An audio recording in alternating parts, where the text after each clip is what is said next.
Hello everyone, welcome to my YouTube channel. This is Meenal Kanjolia on my channel MK physics. जैसा कि आज हम जो टॉपिक पढ़ने वाले हैं वो है force on the surface of a charge conductor. ठीक है, अभी तक हम क्या कर रहे थे, हम अलग अलग चार्ज डिस्ट्रीब्यूशन की वजह से इलेक्ट्रिक फील्ड कैलकुलेट कर रहे थे।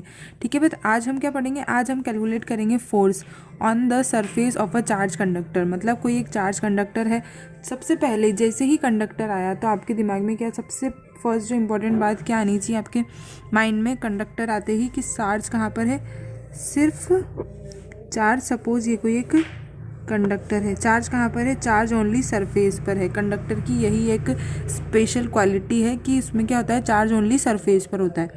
ठीक है, तो ये क्या हो गया हमारे पास, एक कंडक्टर। ठीक है, अब इसकी सरफेस पर हमें फोर्स निकालना है। ठीक है, बट फोर्स होगा किसकी वजह से, फोर्स हमें निकालना है, पर वो फोर्स होना तो चाहिए ना, किसी कोई चीज़ फोर्स लगा रही होगी तभी तो हम कैलकुलेट करेंगे। ठीक है, तो फोर्स किन की वजह से है, फोर्स है इन चार्जेस की वजह से। ठीक है, इन चार्जेस की वजह से जो फोर्स है, इसमें हम क्या करेंगे, इसमें हम एक एरिया एलिमेंट, सरफेस एलिमेंट मानेंगे। ठीक है, इस तरह का कोई सरफेस एलिमेंट मानेंगे, और उस सरफेस एलिमेंट में मतलब इतने इतने एरिया पे जो चार्जेस हैं उन पर किस किस की वजह से फोर्स लगेगा, इन अदर चार्जेस की वजह से। ठीक है, और वो फोर्स कैसा होगा, रिपल्सिव फोर्स। मतलब वो क्या करेंगे, सारे पॉजिटिव चार्ज हैं तो ये एक दूसरे को रिपेल नहीं करेंगे, positive positive repel each other. ठीक है, तो ये जो सेम चार्जेस है वो एक दूसरे को रिपेल करेंगे, तो जो फोर्स होगा वो कौन सा होगा, repulsive force. The nature of the force will B repulsive. ठीक है, अब हम फोर्स कैलकुलेट कैसे करेंगे इस पर ध्यान देते हैं। तो सबसे पहले हम क्या मानेंगे, एक सरफेस एलिमेंट मानेंगे इस तरह का। ठीक है, DS। ठीक है, इस तरह का सरफेस एलिमेंट मानेंगे। उसके बाद हम दो पॉइंट कंसिडर करेंगे, एक तो inside which is P1 and outside. दो पॉइंट हम कंसिडर करेंगे जहाँ पे हमें क्या निकालना है, फोर्स कैलकुलेट करना होगा। ठीक है, तो जो फर्स्ट इम्पॉर्टेंट चीज़ है, ठीक है, इस तरह हमें कैलकुलेट करना है। ठीक है, अब हम यहाँ पे लिख लेते हैं कि हमें इसमें ज़रूरत किस चीज़ की पड़ेगी। ठीक है, तो सरफेस चार्ज डेंसिटी है। सबसे पहले हमें एक्सप्लेन तो करना पड़ेगा ना एग्जामिनर को, तो हम उसे एक्सप्लेन कर देते हैं। ठीक है, तो यहाँ पर जो है हमारे पास क्या है, सरफेस चार्ज डेंसिटी दी हुई है। ठीक है, तो surface charge density of this conductor is sigma. Sigma क्या है यहाँ पे, सरफेस चार्ज डेंसिटी। ठीक है, और फोर्स किस किस एरिया एलिमेंट की वजह से फोर्स लगेगा इन चार्जेस पे। ठीक है, तो एक तो अगर हम इस एरिया एलिमेंट को माने AB, ठीक है, और यहाँ पे कोई पॉइंट हो C। ठीक है, तो एक तो AB की वजह से फोर्स लगेगा इस AB वाले एरिया पर, और एक ACB सॉरी फोर्स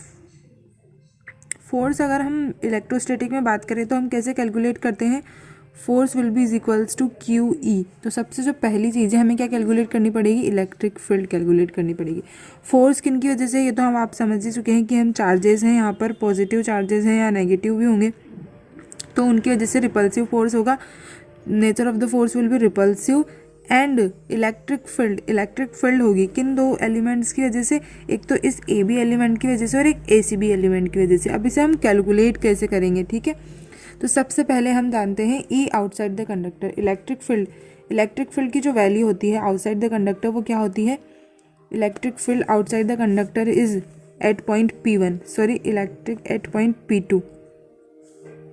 ठीक है, electric field outside the conductor is, इस पॉइंट पर इलेक्ट्रिक फील्ड की जो वैल्यू होगी वो क्या होगी, सिग्मा अपॉन एप्सिलॉन नॉट। अभी इस पॉइंट पर किस किस की वजह से होगी ये भी हम कैलकुलेट करेंगे, पर जो आउटसाइड द कंडक्टर जो इलेक्ट्रिक फील्ड होती है वो क्या होती है, सिग्मा अपॉन एप्सिलॉन नॉट। और इनसाइड द कंडक्टर क्या होती है, electric field inside the conductor is zero. ये हम जानते हैं क्योंकि इस तरह का क्यों होता है, क्योंकि कंडक्टर के अंदर कोई भी चार्जेस प्रेजेंट नहीं होते हैं, तो इलेक्ट्रिक फील्ड की वैल्यू जो होती है कंडक्टर के अंदर वो क्या होती है, जीरो।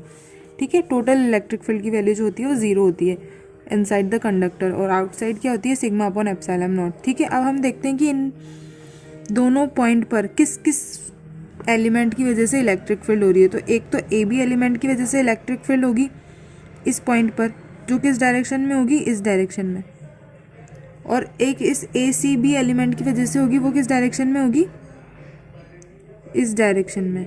ठीक है, तो अगर हम माने तो AB की वजह से जो इलेक्ट्रिक फील्ड है वो क्या मान लेते हैं हम, E1, और ACB की वजह से जो इलेक्ट्रिक फील्ड है उसको मान लेते हैं हम E2। ठीक है, तो E1 की डायरेक्शन क्या होगी, ये वाली, और E2 की डायरेक्शन होगी ये। अब सेकंड पॉइंट पर अगर हम देखें तो इस एलिमेंट की वजह से जो direction of the electric field होगी वो क्या होगी, ये वाली E1 रिपल्सिव और अपोजिट, और AC B की वजह से जो डायरेक्शन होगी इलेक्ट्रिक फील्ड की वो भी यही डायरेक्शन होगी E2।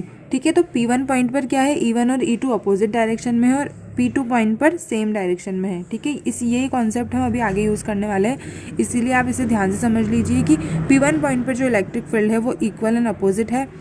इक्वल है या नहीं ये हम देखेंगे, पर अपोजिट तो है। ठीक है, और E1 और E2 सेम डायरेक्शन में है एट पॉइंट P2। ठीक है, तो इसे हम आगे बढ़ाते हैं। E1 and E2 are the electric field due to AB and ACB respectively। ठीक है, AB की वजह से जो है वो E1 है और ACB की वजह से जो इलेक्ट्रिक फील्ड है वो E2 है। ठीक है, अब हम देखते हैं एट पॉइंट P2। तो EP1 एट पॉइंट P1 क्या होगी electric field, E1 minus E2। अभी हमने देखा क्योंकि डायरेक्शन अपोजिट है, और एट पॉइंट P2 पर क्या होगी E1 प्लस E2 क्योंकि सेम डायरेक्शन में है इलेक्ट्रिक फील्ड। ठीक है, सेम डायरेक्शन में है। अब हमने यहाँ पर लिखा है कि EP2 is equals to sigma upon epsilon naught. तो इसको हम इक्वल्स टू लिख देते हैं सिग्मा अपॉन एप्सिलॉन नॉट के, और EP1 इक्वल्स टू 0 तो इसको लिख देते हैं 0 के। तो इस जो इक्वेशन है, इस इक्वेशन से जो हम कॉन्क्लूजन निकालेंगे वो क्या निकलेंगे, E1 will be is equals to E2। E1 is equals to E2 अगर इस इक्वेशन से कॉन्क्लूजन निकला तो ये हम इसमें रखेंगे, E1 is equals to E2 रखेंगे तो क्या हो जाएगा यहाँ पे 2E1 that will be is equals to sigma upon epsilon naught. और अगर हम इसे फर्दर लिखें तो क्या होगा यहाँ पर E1 will be is equals to sigma upon 2 epsilon naught. तो ये क्या हो गई यहाँ पे इलेक्ट्रिक फील्ड की value, electric field due to electric field at point P2, electric field at point P2, क्योंकि EP2 ही यहाँ पर ये था, बट इलेक्ट्रिक फील्ड की किस एलिमेंट की वजह से है, E1 AB एलिमेंट की वजह से। तो electric field due to AB element की वजह से हो गई सिग्मा अपॉन 2 एप्सिलॉन नॉट। ठीक है, तो नेट इलेक्ट्रिक फील्ड की अगर हम बात करें तो क्या आई हमारे पास sigma upon 2 epsilon not I. ठीक है, अब हमें क्या निकालना है, फोर्स कैलकुलेट करना है हमें। ठीक है, तो फोर्स हम किस तरह कैलकुलेट करते हैं, ये आप लोग अच्छे से जानते हैं कि फोर्स का जो फॉर्मूला होता है वो क्या होता है, EDQ हमारे लिए फोर्स होता है, विच इज़ जैसे कि हम लिखते थे F is equals to QE। ठीक है, तो यहाँ पे चार्ज हमने DQ मान लिया है। ठीक है, तो F is equals to QE, F is equals to DQ। अब इलेक्ट्रिक फील्ड की जो वैल्यू है वो यही है जो हमने अभी कैलकुलेट की है। तो हम जब इसमें वैल्यू पुट करेंगे तो क्या होगा, F will be is equals to sigma upon 2 epsilon naught DQ, sigma into DQ। ठीक है, ये हो गया। अब हम ये अच्छे से जानते हैं कि जो चार्ज होता है, अगर सरफेस चार्ज डेंसिटी क्या होती है, Q अपॉन DS।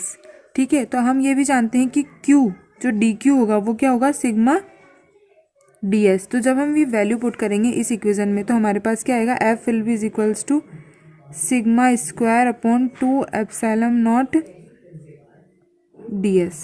ठीक है, हमारे पास आएगा sigma square upon 2 epsilon naught DS। ठीक है, और फ्रॉम द इक्वेशन हम ये भी जानते हैं, ठीक है, नहीं जानते हैं तो जान लीजिए कि sigma is equals to epsilon naught E। ठीक है, ये भी आप आगे पढ़ेंगे। तो sigma is equals to surface charge density will be is equals to E epsilon naught, क्योंकि अभी हमने देखा ना, यहाँ पर देखा आपने, अगर हम देखें यहाँ पर E is equals to sigma upon epsilon naught, तो यहाँ पर अगर हम देखें तो सिग्मा क्या हो जाएगा, E एप्सिलॉन नॉट। ठीक है, तो E एप्सिलॉन नॉट यहाँ से आ गया।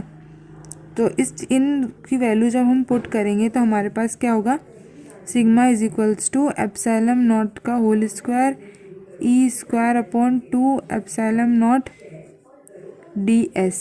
तो एप्सिलॉन नॉट से एप्सिलॉन नॉट कट जाएगा तो क्या बचेगा हमारे पास, फोर्स बचेगा 1 upon 2 epsilon naught E square DS।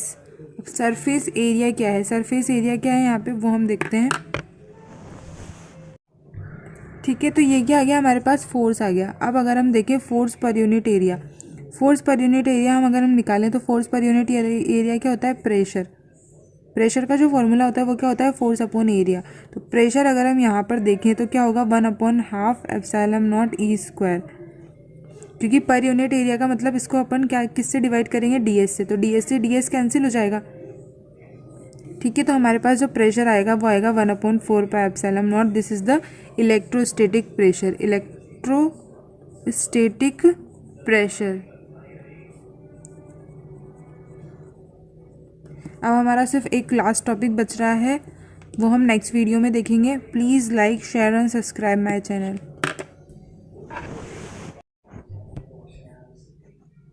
The energy per unit volume for an electric field. अब जो नेक्स्ट टॉपिक हम पढ़ने वाले हैं वो है energy per unit volume for an electric field. ठीक है, तो अभी तक हमने क्या देखा, force on the surface of a conductor देखा, force on the surface of the conductor. अब हम क्या निकालेंगे, एनर्जी पर यूनिट वॉल्यूम। एनर्जी मतलब work done per unit volume. तो वर्क डन क्या होता है, फोर्स इनटू डिस्प्लेसमेंट।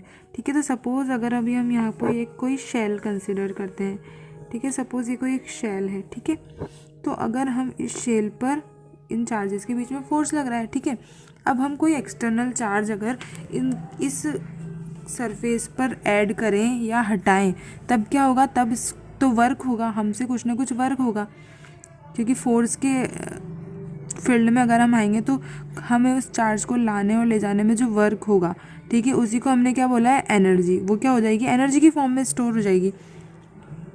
ठीक है, तो सपोज ये कोई एक शेल है, ठीक है, स्फेरिकल शेल है ये, इसकी जो रेडियस है वो आप मान लेते हैं r, तो ये हो गई इसकी dr। ठीक है, तो ये जो रेडियस हो गई ये कितनी हो गई, r माइनस dr। ठीक है, सपोज ये कोई शेल है, इस पर चार्ज है, और अगर हम कोई बाहर से चार्ज लाएंगे, ठीक है, तो हमें क्या करना पड़ेगा, वर्क करना पड़ेगा, उसी को हमने क्या नाम दिया है, एनर्जी का नाम दिया है। ठीक है, तो आउटवर्ड प्रेशर अभी हमने निकाला था, which is sigma square upon 2 epsilon not. ठीक है, यहाँ पे बाहर की तरफ जो प्रेशर है इन चार्जेस के बीच में वो कितना है, sigma square upon 2 epsilon not. So the outward force on the surface is, force क्या होगा यहाँ पे, P इंटू ए। अब ए हमने क्या लिखा है, एरिया, और surface area of the shell या स्फेयर का हम मानते हैं तो क्या होता है, 4 पाई आर स्क्वायर, इसीलिए हमने यहाँ पे वैल्यू पुट की है। उसके बाद अगर हम देखें कि वर्क डन क्या होता है, F dot D R. Work done क्या होता है, फोर्स की फील्ड में हम कोई डिस्प्लेसमेंट कवर करें तो उसको क्या बोलते हैं हम, वर्क डन।